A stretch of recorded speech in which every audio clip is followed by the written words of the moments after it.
நண்பர்கள் அனைவருக்கும் காலை மாலை மதிய வணக்கங்களை தெரிவித்துக் கொள்வது உங்கள் நண்பன் அருண். இன்னைக்கு வீடியோவில் நம்ம எதை பற்றி பார்க்க போகிறோம் அப்படின்னா, அப்கோர்ஸ் மாதம் பிறந்துருச்சு. ஆகஸ்ட் 1 வந்துருச்சு. இந்த மாதம் நீங்கள் வெளிநாடு போகிறீங்க, வேலை கிடச்சி போகிறீங்க அப்படின்னா உங்களுக்கு ஒரு வாழ்த்துக்கள். நீங்கள் போகையில் மறக்காமல் எடுத்துகிட்டு போக வேண்டிய டாக்குமெண்ட்ஸ் என்னென்ன அப்படிங்கிறத பற்றி ரொம்ப டீட்டெயிலாக பார்க்க போகிறோம்.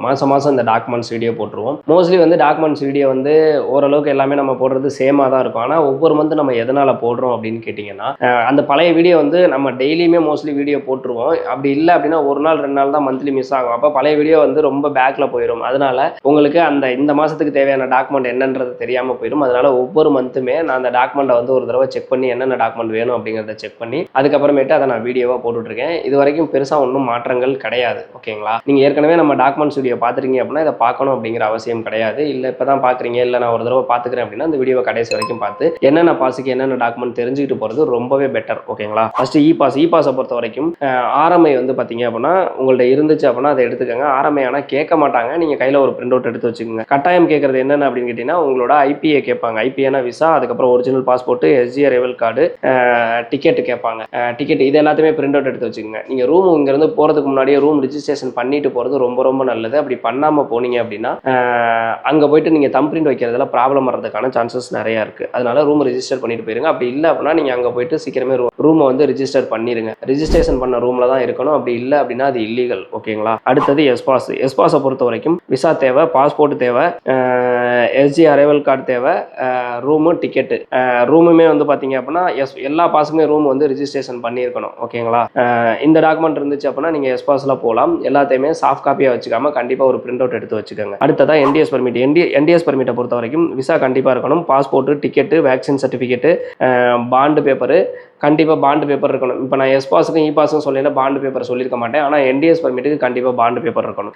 அதே மாதிரி பார்த்தீங்கன்னா ரூம் எந்த ரூமில் நீங்கள் தங்க போகிறீங்களோ அது ரிஜிஸ்டர் ரூமாக இருக்கணும். எஸ்ஜி அரைவல் கார்டு இருக்கணும். எல்லாத்துக்குமே கண்டிப்பாக எஸ்ஜி அரைவல் கார்டு தேவை. எஸ்பாஸுக்கும் எஸ்ஜி அரைவல் கார்டு தேவை. இ பாஸ், அதாவது நீங்கள் சிங்கப்பூருக்குள்ள என்ட்ரி ஆனாலே, நீங்கள் மல்டி டைம் என்ட்ரி ஆனாலுமே கண்டிப்பாக எஸ்ஜி அரைவல் கார்டு அப்படிங்கிறது கட்டாயம் தேவை. ஓகேங்களா? அடுத்தது ஸ்டூடெண்ட் பாஸை பொறுத்த வரைக்கும் visa, passport, vaccine certificate, room எங்கே தங்க போகிறீங்க அப்படிங்கிறது, எஸ்ஜி அரைவல் கார்டு, டிக்கெட்டு, அவ்வளோதான் இருக்கணும்.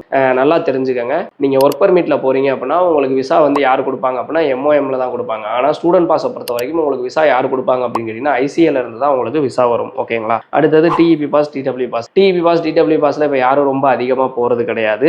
ஆனால் அப்படி நீங்கள் அதில் போகிறீங்க அப்படின்னா visa, work permit, SG arrival card, ticket இருந்துச்சுன்னா போதும். ஃபைனலாக டூரிஸ்ட் விசாவை பொறுத்த வரைக்கும் பார்த்தீங்க அப்படின்னா visa, ticket, SG arrival card இருந்தால் போதும். ஆனால் நீங்கள் எதுக்காக, என்ன பர்பஸுக்காக அங்கே அப்படிங்கிறது கட்டாயம் மென்ஷன் பண்ணியிருக்கணும். நீங்க சொல்லணும். சப்போஸ் நீங்க வேலை தேடி டூரிஸ்ட் விசால போறீங்க அப்படின்னா அது சட்டப்படி குற்றம். அப்படி போகக்கூடாது. அப்படி போனீங்க அப்படின்னா உங்களை அங்கேயே டீபோர்ட் பண்றதுக்கான சான்சஸ் ரொம்ப அதிகமா இருக்கு. ஓகேங்களா? அடுத்ததா பாத்தீங்க அப்படின்னா ஒர்க் பர்மிட், பிசிஎம் பர்மிட், சிப்மேர் பர்மிட், இந்த மூணுக்குமே பாத்தீங்க அப்படின்னா ஒரே மாதிரியான டாக்குமெண்ட்ஸ் தான் வரும். இந்த ஒரே மாதிரியான டாக்குமெண்ட்ஸ் நான் சொல்ற ஃபார்மேட்ல நீங்க ரெடி பண்ணி வச்சுக்கிட்டீங்க அப்படின்னா உங்களுக்கு பெட்டர். அதாவது என்ன மாதிரி அப்படின்னு கேட்டீங்கன்னா, ஃபர்ஸ்ட் நீங்க இன்டர்வியூ அட்டன் பண்ணுவீங்க.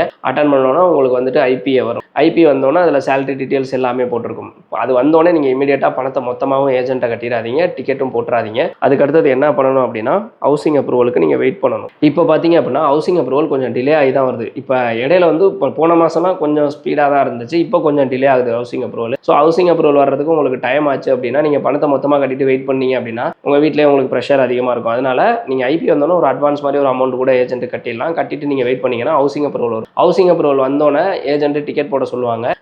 அவங்கள்ட்ட ஒரு தடவை கன்ஃபார்ம் பண்ணிக்கோங்க. அதாவது ஹவுசிங் அப்ரூவல் வந்தாலும் ஆன்போர்டிங் சென்டர் தனியாக புக் பண்ணணும். ஆன்போர்டிங் சென்டர் டேட் என்னமோ அன்னைக்கு தான் நீங்கள் சிங்கப்பூர் போகணும். அப்படி இருக்கிற பட்சத்தில் நீங்கள் முன்னாடியே போட்டு அந்த டேட்டில் கிடைக்கல அப்படின்னா கொஞ்சம் ப்ராப்ளம் ஆகிடும். அதனால ஏஜென்ட்டை நல்லா கேட்டுக்கோங்க. டிக்கெட்டை பொறுத்த வரைக்கும் பார்த்தீங்க அப்படின்னா நீங்கள் சேஞ்ச் பண்ணாலோ இல்லை கேன்சல் பண்ணாலோ உங்களுக்கு சில இதில் அமௌண்ட் ரீஃபண்ட் பண்ண தரமாட்டாங்க. சேஞ்ச் பண்ணீங்க அப்படின்னா அமௌண்ட் அதிகமாக கேட்பாங்க. அப்படிங்கிற பட்சத்தில் இந்த அமௌண்ட் வேஸ்ட் ஆகாமல் தடுக்கிறதுக்கு நீங்கள் என்ன பண்ணணும்னா ஆன்போர்டிங் சென்டர் புக் பண்ணிட்டு அதுக்கப்புறமேட்டு டிக்கெட் புக் பண்ணுங்க. டிக்கெட் புக் பண்ணிட்டீங்க அப்படின்னா கண்டிப்பாக நீங்கள் கிளம்புறதுக்கு முன்னாடி வேக்சின் சர்டிஃபிகேட்டும் எடுத்துக்கோங்க. ஏன்னா இன்னுமே ஆன்போர்டிங் சென்டரில் பூஸ்ட் எல்லாம் போடுறாங்க.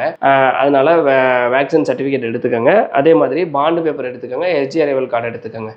நான் சொன்னதிலே பார்த்தீங்க அப்படின்னா அதிகமான டாக்குமெண்ட் யாருக்கு தேவைப்படும் அப்படின்னு கேட்டிங்கன்னா ஒர்க் பர்மிட்டில் புதுசாக போகிறவங்களுக்கு தான் தேவைப்படும். என்னென்ன டாக்குமெண்ட் அப்படின்னா ஐபிஏ, ரூம் ரிஜிஸ்ட்ரேஷன் அந்த மெயில் வந்திருக்கும், அதை எடுத்துக்கோங்க. ஆன்போர்டிங் சென்டர் எடுத்துக்கோங்க. Vaccine certificate, bond, SG arrival card, ticket. ஒரு சில பேர் இந்த ரூம் ரிஜிஸ்ட்ரேஷன் இமெயிலாம் தரமாட்டாங்க, மோஸ்ட்லி கேட்க மாட்டாங்க. ஆனால் அதை கேட்டு வாங்கிக்கிறது பெட்டர். ஏன்னா மிட் நைட்டில் போய் போயில எங்கேயாவது கேட்டாங்க அப்படின்னா அதை நீங்கள் காமிக்கிற மாதிரி இருக்கும். அதனால ரூம் ரிஜிஸ்ட்ரேஷன் சர்டிஃபிகேட்டும் கண்டிப்பாக வாங்கிக்கோங்க. அதே மாதிரி வேக்சின் சர்டிஃபிகேட் கண்டிப்பாக எடுத்துக்கோங்க. ஆன்போர்டிங் சென்டர் கண்டிப்பாக வேணும். இதில் ஏதாவது மிஸ் ஆச்சு அப்படின்னா உங்கள்கிட்ட இல்லை அப்படின்னா உங்களை திருப்பி அனுப்புறதுக்கான சான்சஸ் நிறையா இருக்குது. அந்த வாய்ப்பை வந்து ஏர்போர்ட் ஸ்டாஃபுக்கு கொடுத்துறாதீங்க. ஓகேவா? ஸோ இதுதான் டாக்குமெண்ட். இது வந்து பார்த்தீங்க அப்படின்னா ஃப்ரெஷ்ஷாக புதுசாக ஐபி வந்து சிங்கப்பூர் போகிறவங்களுக்கு தான் இந்த டாக்குமெண்ட். யூட்டர்ன் ஒர்க்கர்ஸாக இருக்காங்க, அதாவது பர்மிட்டில் தான் நீங்கள் லீவில் வந்துட்டு போகிறீங்க அப்படின்னா இந்த டாக்குமெண்ட் எதுவுமே தேவையில்லை. உங்களோட ஐசி கார்டு இருக்குது பார்த்தீங்களா, அந்த கார்டு இருந்துச்சுன்னா போதும். உங்களோட நீங்கள் போகல எஸ்ஜி அரைவல் கார்டு சப்மிட் பண்ணால் போதும். அதே மாதிரி நீங்கள் சிங்கப்பூரில் இருந்து இந்தியாவுக்கு வர்றீங்க அப்படின்னா எபோலா வைரஸ் இப்போ பரவிட்டு இருக்கிறதுனால புதுசாக ஒரு ஃபார்ம் வந்து ஃபில்அப் பண்ண சொல்கிறாங்க. அது எப்படி ஃபில்அப் பண்ணணும்னு ஆல்ரெடி நான் வீடியோ போட்டிருக்கேன். அந்த வீடியோட லிங்கை டிஸ்கிரிப்ஷனில் கொடுக்குறேன். அந்த ஃபார்மை ஃபில்அப் பண்ணிட்டு தான் நீங்கள் உள்ள வர மாதிரி இருக்கும். ஸோ அந்த ஃபார்மை நீங்கள் வர்றதுக்கு ஒரு நாள் 2 நாளைக்கு முன்னாடியே ஃபுல்லாக பண்ணிருங்க. இந்த மாதிரியான யூஸ்ஃபுல்லான இன்ஃபர்மேஷன்லாம் தெரிஞ்சுக்கிது மறக்காம நம்ம சேனலை சப்ஸ்கிரைப் பண்ணி வச்சுக்கோங்க. இதில் வேறு ஏதாவது டவுட் இருக்குது அப்படின்னா கண்டிப்பாக கமெண்ட் செக்ஷனில் கேளுங்க. பாய்.